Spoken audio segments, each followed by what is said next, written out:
All right, we're once again here at the Bass Hole. I am with the beautiful and talented Rob Cloutier.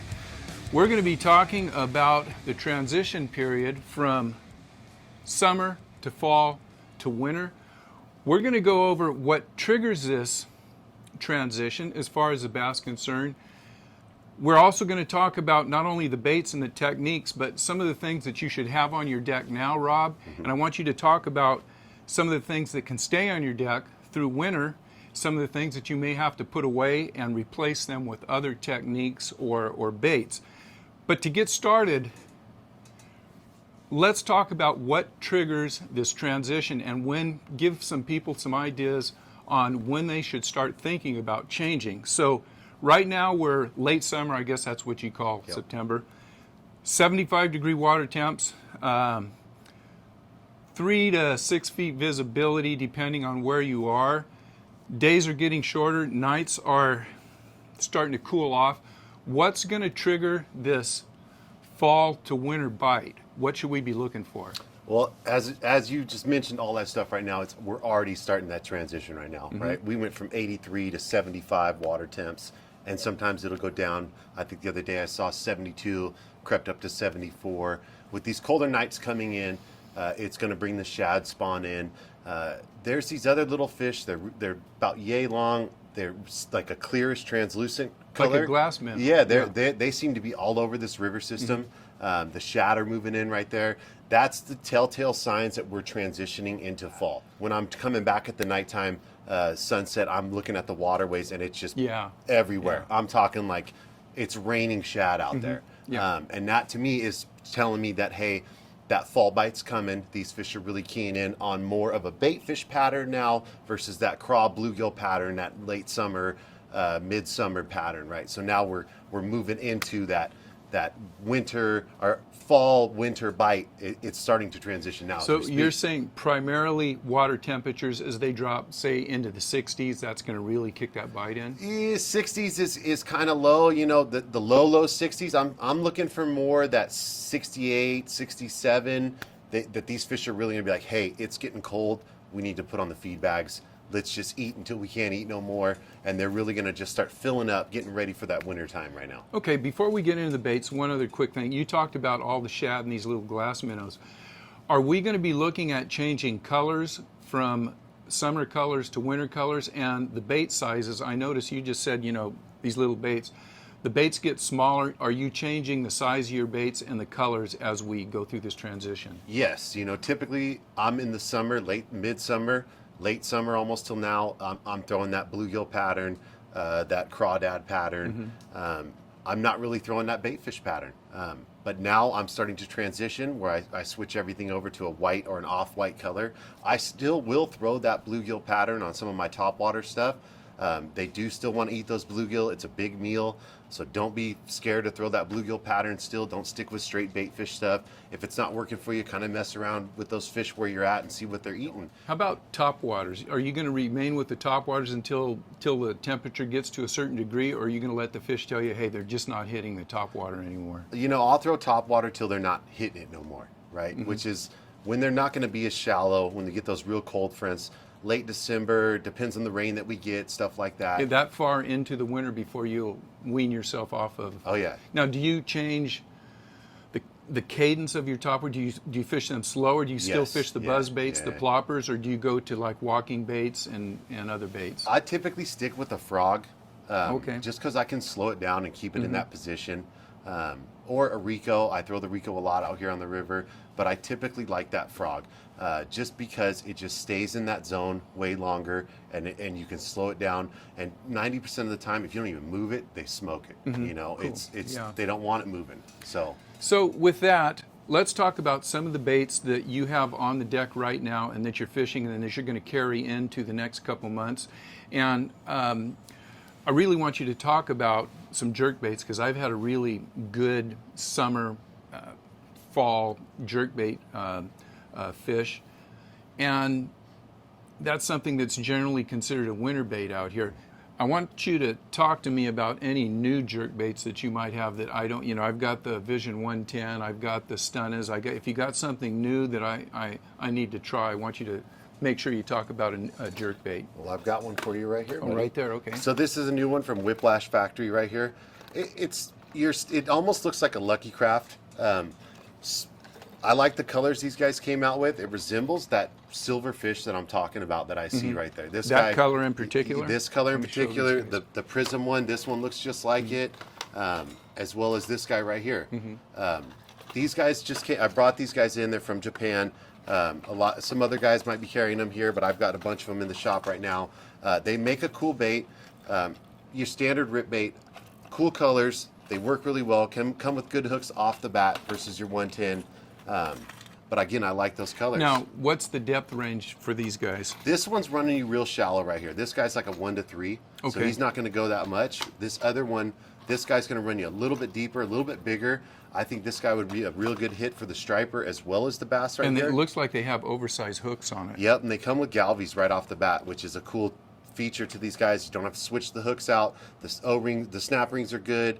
The hooks are good. Everything's good on this bait right out the package, especially for striper. And again, back to that smaller one, they downsized the hook a little bit, but still coming with that galvanized hook, which I like to throw for those guys. Now, this is something you could be throwing right now, and you're going to keep this on your deck through winter until next spring? I'm going to keep all these rip baits on here until maybe early February. Okay. You know, depending on what kind of temperature we get in next year in the early February, March, I'm going to keep this. This is going to be a standard on there. You know? So you got the jerk bait on. What else should you have on right now that will transition into winter? Let's talk about that A-rig. And a lot of guys don't throw it here on the river. I throw this A-rig on the river right here. I like that Hog Farmer, and I like the Picasso right there. I choose the 3-wire 5-blade on the Picasso because I don't have to put teasers, and it's just like an oversized spinnerbait. I love this A-rig, Clear Lake, Berryessa, and the Delta. And this is just about starting right now. And this will go all the way to December. Again, that Hog Farmer and that Picasso. Again, that Picasso only has a 3-wire with 3 hooks and 2 teasers that are full-size willow blades, which I like because it gives it a big thump like it's an oversized spinnerbait. Back to the Hog Farmer, they come in every shape, every size. I prefer the BFL Pro. It's a 5-wire, 4-blade, just a basic A-rig. They come with good wires, everything's there. I change out all the hardware on there. The heads that I like to use are those dirty jigs. These guys here? That hook is amazing on that swim bait head. You're not going to put the smaller size ones you want to put on there, but for an oversized, like I'm digging these Crush Cities lately, and again, back to that same color that I've been seeing in the river system. That's the same as those glass minnows. So this is what are you using the same size baits on all 3 of your baits, and are you using the same size heads, or do you use a heavy head for the bottom and maybe I'll just say a 1/4 ounce on the bottom, 1/8 ounce on the sides? Or? So you typically like that. My 2 teasers will just be screw locks, and I'll downsize to the smaller ones. So I'll have 2 teasers on top on a 5-wire. My hook size, guys, is usually going to be typically a 1/4, and an 1/8. Is what it is. Yep. And you know what? For time's sake, if you guys have questions on these A-rigs and how to set them up, because they are I'll say a technical bait to set up right. If you don't have them set up, they're going to give you problems. And Rob was mentioning these 2 different sizes, even the size of trailers that you have on them. So if you have questions on that, come on in. Rob will get you set up. And are you typically throwing those on what rod? And are you going straight braid, or are you going straight mono, or what are you using? I used to go straight fluorocarbon 20-pound, and I got tired of losing them.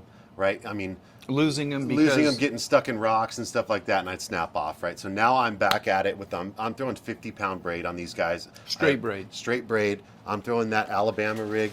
It's a 710 AB heavy, and that's from iRod, the Genesis 3. Great rod. I throw a lot of baits with this rod right here. I really like it for an A-rig. There's another rod too. It's a rat rod. It's another good A-rig rod. It's a 711. But I like this rod. Long handle on that guy. It's got everything you need. It'll take up to, I believe, 4 ounces.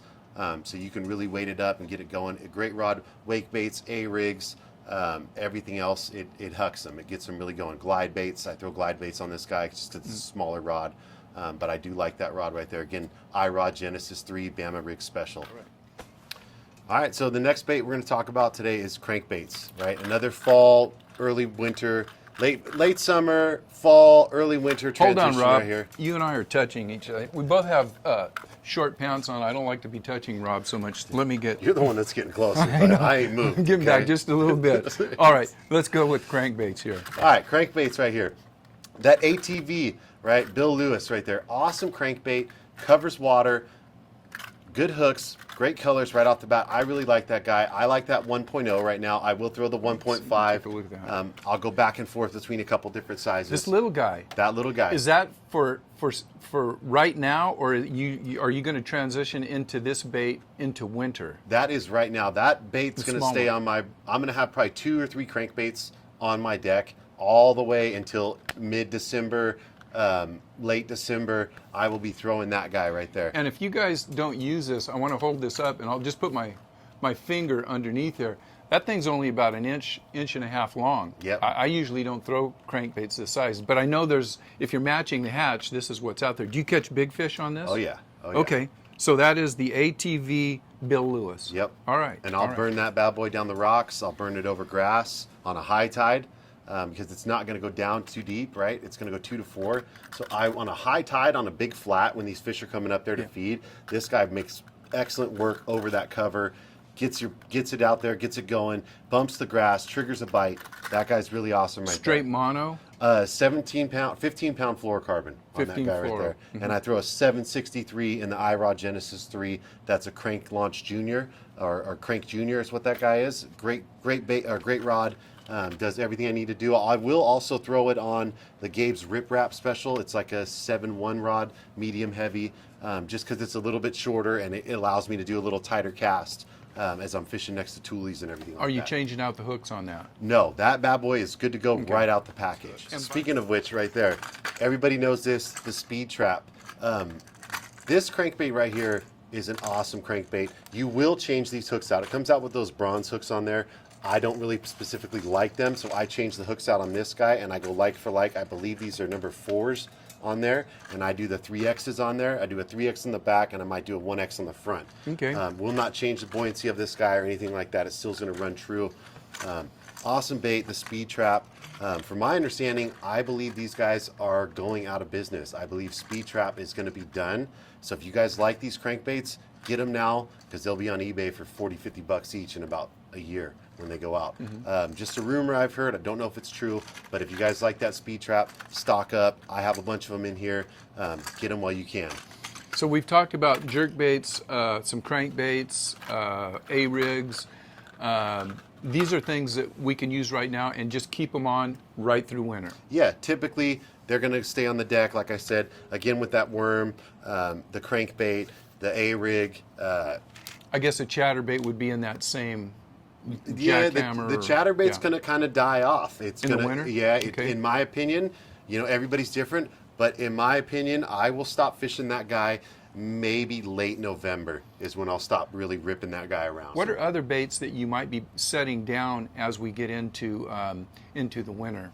Now, big sleeper out here is that big glide bait, right? This guy is going to be hot all of October. This guy and wake baits, the toxic wade hog. I didn't get a chance to get one out there, but the wade hog, big glide baits. This is going to be a big fish catcher here in the next big month. largemouth? For big largemouth and big striper right Okay. there. This glide away, I really like this glide away. It's easy to work. If you're not familiar with how to work a glide bait, this guy right here out the package, it does wonders. It's really easy. A lot of first timers, they're getting into this bait, they're catching fish on it, they're understanding it, as well as that Sneaky Pete too, another really good one that doesn't break the bank. You're into this guy for 80 bucks, Sneaky Pete, you're into it like 59, 54 bucks, something like that. It's a great starter bait. It puts fish in the boat. It'll catch them from 1 pound up to 10, 12, 11 pounders, as well as striper. Again, that guy, I'm going to rock him all of October. I'm going to rock a couple wake baits all of October. That Mike Buka, that little rat right there, that is an awesome little wake bait right there. These guys are going to be feeding really heavily. I'm going to be throwing these wake baits as well as that wade hog. So I'll have these big baits on my deck as well too, but they're going to disappear as soon as we get real cold weather.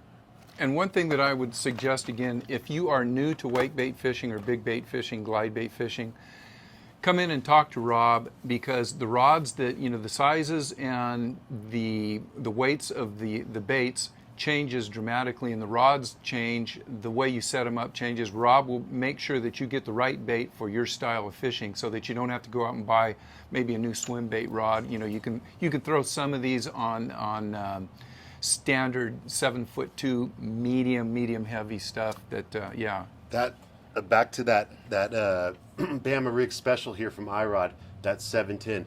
That is a great rod to throw your A-rigs, your glide baits, the glide away I just shown there, the Spros, as well as a bull rat. I'm going to throw these guys here on typically 20, 25 pound fluorocarbon, right? And now these topwater guys, I'm going to throw on 50-pound braid.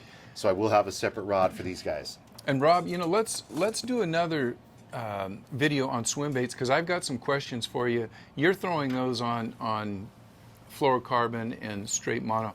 I'm always using a leader with a designated top shot of, more than likely for me it's mono, but there are reasons that I do that, and I have to change my rod selection compared to maybe what your rod selection would be. So let's do another video, and we'll go in depth on you know, the glide baits and the bigger baits. Maybe we can do that in the winter when a lot of guys are throwing those for stripers and stuff. We could talk about that.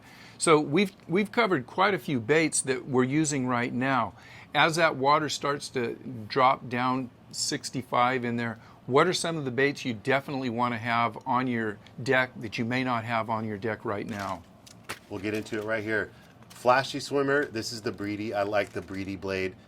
Great hook, great blade on there, made by Zappu. That cool baits, that underspin, a lot of guys are coming out with that underspin now. I think any one of them that you like is good. They all make a great one.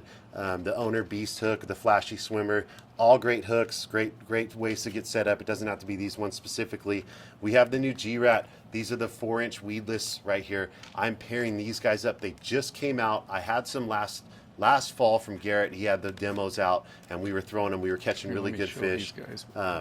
Again, back to that same color, that fish that I've been seeing out there, that translucent with a little bit of a line on there. And I stick with more bait patterns, and I'm going to rig it up on that Flashy swimmer weedless for the grass, and then I'm going to throw it up on a top hook underspin when I'm fishing that ledge and that deeper water. So a guy's coming in and he wants to try this style of fishing. 1/4 ounce, is that standard, or do you go with 1/2 ounce? So me personally, I like that 1/2 ounce a little bit more. I'm going to get this one about deeper. If you want to run it over the flats, yeah, run the 1/4. Same as this Flashy swimmer right here. I believe it's in the 1/4 weight right there, because I want to keep it right above the grass. I want it to nick in there and come back out. I don't want to bury it. But when I'm going deeper on that underspin, I'm a 1/2 ounce up. Sometimes 5/8, sometimes 3/4, sometimes even 1 ounce, depending on how deep I am. Again, like I said on the last time we talked on a video, these fish are deep right now. They're slowly starting to come back out and hit these shallows and these flats. The majority of them are. So that's when these lighter weights will come in handy, and I'll fish those lighter weights for that shallower depth presentation. Throwing them on the same stuff you'd throw a crankbait on? Not typically. That crankbait rod's a little too soft. It's great for a trebled hook where you just lean into them and set the hook on them. I want more of a backbone on this. So I'm typically throwing this on a 723 or 733. That's a 3-power medium heavy. It's got more harder tip than that crankbait rod. That crankbait rod comes back way more and flexes a lot more. So I like a little bit stiffer to allow me to get that hook set into them on a single hook. Especially if I'm going with the weedless one where I want to bury that hook. I want a little bit stiffer rod, not too stiff, but just a little stiffer rod to where I can bury that hook right in the top of their mouth. And you know, another thing that you didn't mention is, even though these have a flashy a blade on them, they come through vegetation, as long as it's not witch's hair, pretty darn good. You can let these things sink down, and you know, especially with the rod that you're talking about, you can, if it's good fresh vegetation, you could rip them through that Elodea and stuff. And a lot of times that's what you have to do to get the bites. If you're 2 feet above it, you may get 1 or 2 bites during the course of the day, but you let it sink down in there and you rip it through there, and as soon as it rips through there, that's the best bite you can get. You rip it through and you go, oh good, it's clear, and then bam! As soon as it comes through, they see it pop through and they come and grab it. So great baits for an all-purpose, all-around bait you can throw all day in a lot of different situations. What else you got, Rob? So I'm gonna go back and I'm gonna play that spinnerbait right there. This is a heavy hitter right now. Again, with all those bait fish back in the system right there. Typically going a 1/2 ounce or 3/4. If it's a really windy day, I like that 3/4 just because I can control it a lot more. Blade skirt style, I'm sticking with that white right now. This white with white blades right here, I like this on a bright sunny day. The reason why, it doesn't give out a lot of flash like your typical white with nickel blades on it. Gives a lot of flash, and on a sunny day, I don't really like it as much as I like something that's subtle, something that's broken down. Doesn't give as much flash.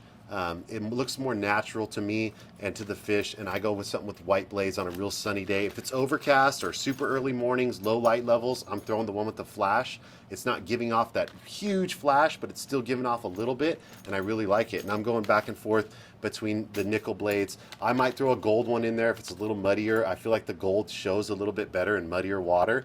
As well as the white ones too. That's another key factor with those white blades right there. If you're way down south and it's that chocolate milk water, there's still fish there they're gonna eat, and they like that offset white, shows up a little bit better, in my opinion, in that dirty water. Like Straight fluorocarbon with these? 17-pound fluorocarbon to those guys. And when you feel that bite, do you jack them? Oh yeah. With yeah. it's not a jerkbait kind of sweep or They usually smack that thing so hard you feel it all the way. I throw that in that same rod, that 733 or a 723. Sometimes I'll throw it in the 763. Again, 7'6", 3 power. It's like a medium heavy. That same crankbait rod. Depending on what I'm fishing. If I'm fishing toolies, I want a stiffer rod. If I'm just hucking and winding on rocks, I might have a softer rod allowing me to get it going. So do you throw these? To me, spinnerbaits are almost a spring through the summer, but you throw these through winter. Yeah, all right through the winter. I will throw this guy again. We'll drop off maybe about late December, right when it gets real tough. But this guy, especially right now with all the bait fish in the system, this is what they're really keying on. Again, going back to the transition where they're not feeding on craws and bluegill as much as they are feeding on these bait fish that are in the system right now. I've got another, you've got this depths. I haven't seen this one. It's called, what the heck? Sakamata shad. Say that again? Sakamata shad. Now, is this something you're fishing like one thing you haven't mentioned that I want to talk to you about, because I know a lot of people fish them and they're easy bait to fish and they're a cheap bait to buy, is a fluke. Yep. This looks like a fluke to me. Yep, same style. Same style. Talk about this bait. So these are a hot item right now. I just got a big order in. They're flying off the shelves. They're really hard to get right now. But this is Sakamata shad, same thing as soft style jerkbait. And I'm just rigging these guys up with a 3/0, 4/0 hook, and I might nose weight them. Okay. And I'm just casting it out there and just ripping it back. Just same thing as I rip bait. Like an extra wide gap hook or inline? So you don't nose hook these? I do not nose. You could, but me personally, I don't, because I'm fishing them over the grass and everything like that. But awesome bait. Let me feel these again. They feel heavy. Do these have a better sink rate than the... They do. They're a little bit heavier than the Zooms. There's also a super heavy weighted one where they use a heavier salt, and it's a really heavy one, which I like in deeper water. Right. But this standard one, the Sakamata, I like it over the grass, everything like that. One thing I'll be interested in is that heavier one, because that, the one problem that I have with the fluke is if you're not on a big flat or you have a lot of current, you can't get that fluke down. Where you want it to but go. if you, and I'm not going to say you're going to fish this on the bottom, but something that's a little heavier, because the minute you start weighting any of these baits, it changes. You have to be real careful. It changes the action of them. To me, there's nothing like the action of a fluke with just a nose rig or a inline hook. It's darting, it's doing everything else that you want it to do, and then you put a weight on it, and yeah, you get it deeper, but you don't have that action. So something like this that will go, even if it's 1, 2, maybe 3 foot deeper, it's going to get to that strike zone a lot of times, and this might be something that I'm going to have to check out. Another bait you might not want to talk about because you don't want to flying off the shelf. I see one here, and I've had this bait for a while. Talk about this buzz jet. The sleeper that nobody really messes with right there. This is a good one, guys. And when I saw him on the shelf at Rob's, I asked him where he got them, because I know my son got me some of these from Japan years ago, and that's when they weren't available, but they are available in the United States now. This buzz jet is something else. It is. It's almost like a hybrid. Well, it is. It's a hybrid crankbait, wake bait, and almost like a whopper plopper at the same time. It's going to give that hard knock and it's also going to pop at the back right there. Really good bait. I do like the bluegill color. There's a shad color too. I didn't get it out yet, but I like this color right here. I like that shad color too a lot right now. Again, back to the bluegill color. In those flats, in those back corners on that high tide, this is a really great bait. Allows you to work those flats, those shallows, that edge of that rock right there, and just bringing it back to the boat. They love this bait. I don't know what it is. Great thing early in the morning. Early in the morning, there's evening. something about it that they just want to eat it. Yeah. I'm not sure what it is. Fun bait to fish, easy to fish. It's more of a crank and wind. You can twitch it, you can pop it, you can pause, do all that stuff. I just like a steady retrieve back and just as it's buzzing back. It's a fun bait to fish. It's a fun bait, and you get some really nice strikes with this. One more bait, Rob. Let's talk about something that, what the heck is this one here? So this is a bait that's going to last all the way until January, February right here. Okay. Right? Talk about it. There's two types of swim baits that I personally like to throw in here. One is that mission fish, which a lot of guys used to throw, and I know still do, but a lot of guys fell off on it. That mission fish is a great bait, a weedless bait. This is a decoy right here, hydra tail. This is an awesome bait. This guy stopped making them for a while. He's back. I carry a lot of them in the shop right now. It's a top hook bait. You can do a lot of stuff with this guy. It goes through the toolies perfect. It matches the bait fish that are in the system here. This carp colored one, I will put a little bit of red on the tail to match those split tails. Same with this one right here. The bass love these guys, the striper love these guys. It's a fun bait. You don't need a heavy rod to fish it. You can fish it on 15-pound fluorocarbon, little stiffer rod to get that top hook set. But this is an awesome bait right here. Come in a bunch of different colors. This is the main size that he makes right now. Killer bait, sleeper bait that nobody really messes with. Again, back to it, I throw this guy and that mission fish and that 5-inch, 4-inch, or 6-inch mission fish, which is an awesome bait as well too. Well, Rob, you know, we covered an awful lot of stuff here, and like I said, the best way to really, if you're interested in one of these baits, is just to come in and talk to Rob and get the entire start to finish, what you, not just the bait, but what you need to throw it on, the line, you maybe the reel speed. Some baits are sensitive to how fast you throw them, how fast they're moving, so you may want to use a little faster reel. How you set up your leaders and how you fish them. We could talk for an hour on each one of these baits, but I want to thank you, Rob, for going through a lot of this stuff and maybe giving, especially the guys that haven't been out here a long time, an idea of how to change through this fall, or excuse me, well, we'll call it summer to fall to winter, because I know a lot of guys will be, I get reports, geez, I was doing great until the water temperature hit whatever degree it is. And then they just fall off the map, and this is when you buy a lot of these used boats and used gear because they quit fishing. Everybody's done. You don't have to quit fishing during wintertime. You can just change your tactics, change your baits. They're always here at the Bass Hole. I got to give Rob a little shout out. He's here year round, and he has a supply of baits that I'm sure he'd be more than happy to sell you. So with that, Rob, the only thing I think we could do better is find a way to, you and I just get a little farther apart, because like I said, our knees and stuff touching like this. I think we should sit tandem and then I'll pop out the back. Maybe I can just sit on your lap and you can kind of do this with me. But anyhow, guys, thanks for watching. And you got anything to say, Rob? Coming up October 20th, we have our final event for the 2024 season. October 20th is going to be a great event. We should have anywhere between 50 to 70 boats, hopefully. Again, we have that high roller, low roller option. So if you're just getting into tournament fishing, it's a great circuit to check out.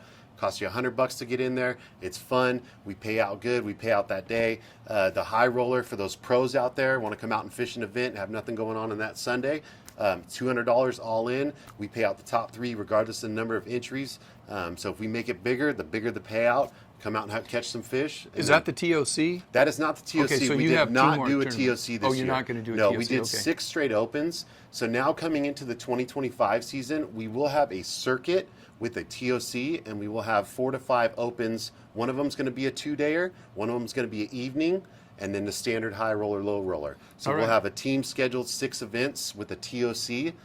That's going to be a hefty pot if you make it to the TOC. So look for that. We'll have the flyers coming out here shortly. It's going to start in November. We'll come in and we'll do a video after the first of the year. I take it your first. When will the first tournament be in your? The 2025 scheduled tournament's going to start in November. It's going to be about mid-November, so it'll be November, December, January, February, March, April, and a TOC in May. Okay, we'll get in before November so you can explain everything, what will be going on for the tournament schedule for next year. All right, thanks a lot, Rob, and you guys go out there and catch some fish. It's a great time to be out there. Perfect time. If you get a chance to get out during the weekday, there's very low pressure. I know a lot of the tournaments have burned off. I think we got a couple coming up, but from here until probably next spring, you're going to have some just beautiful sights and sounds out there, and the ducks and the geese are out there. Even Nice if you're and not quiet. catching fish, it's a good time to be on there, and you will catch some fish. Yeah. Maybe we'll do a striper video too. The striper coming in. I seen some big ones last week when I was out there. Some really big ones. All right. So they're here. All right. Good luck, guys. We'll see you on the river.